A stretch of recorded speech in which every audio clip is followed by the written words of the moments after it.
All right, so 5 pillars of Red Mountain. Slope is the first one. Look, we're on the southwest slope. If you read chapter 1 in Jancis Robinson's book, it says you need a nice southwest facing slope. Well, by God, look at this. The sun's setting over there. The top of the AVA is over there. Everything's planted on a gentle slope. And, okay, check that out. Pillar number 2 is it's dry. Right here where you're standing, we average about 5.8 inches of precipitation a year. So to put that in perspective, Phoenix, Arizona averages 8 inches of precipitation per year. It's not as hot as Phoenix. It's not what I'm saying. It's very dry though. So particularly outside of the winter and early spring, it almost never precipitates.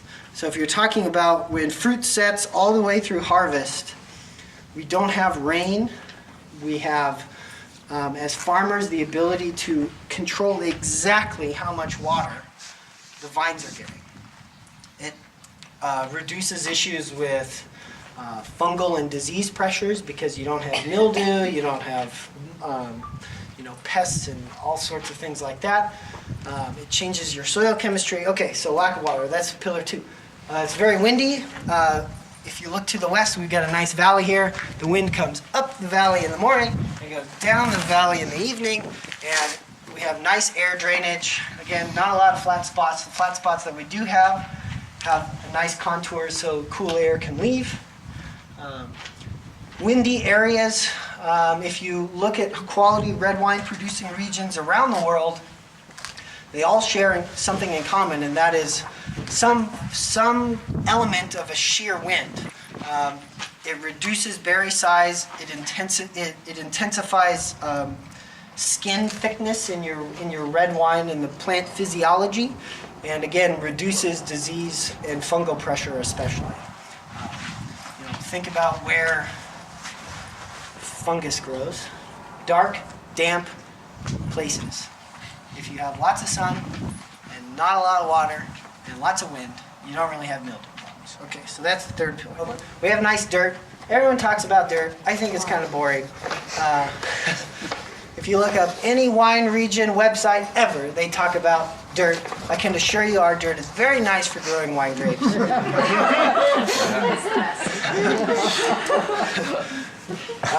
It's slightly basic. It's sterile. It doesn't have a lot of organic material in it.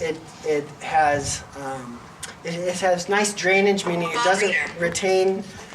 doesn't retain water very well, and low in nitrogen. It's great. You want plants to struggle, particularly wine grapes. If wine grapes have everything they need, it's like the guy with a Netflix queue and a bag of chips. Like, you're going to get fat and you're not going to be very productive. And wine grapes, if they have everything they need, they don't produce nice fruit. They just turn into nice big plants. So plants need to struggle. We have good soil. The 5th pillar. What's the 5th pillar? Heat units. Heat. It's hot. We have lots of sunshine. All right, so northerly latitude, we have about 16, 17 hours of sunlight per day in the solstice here. That's because we're really far north. So right now, if you were to call up your friend in LA, it would be basically dark. All right?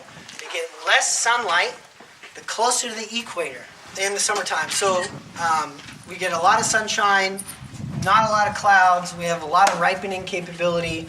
It's several degrees warmer here on Red Mountain than it is on average in most other places in eastern Washington.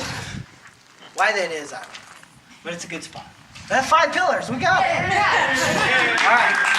It's not red. It's not red. Yes. It's not red. Very nice observation. It's not red. It's not red, and it's not a mountain.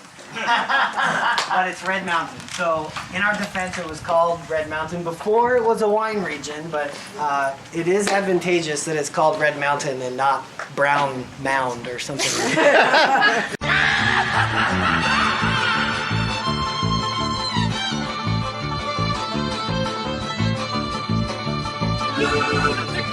Lunatic.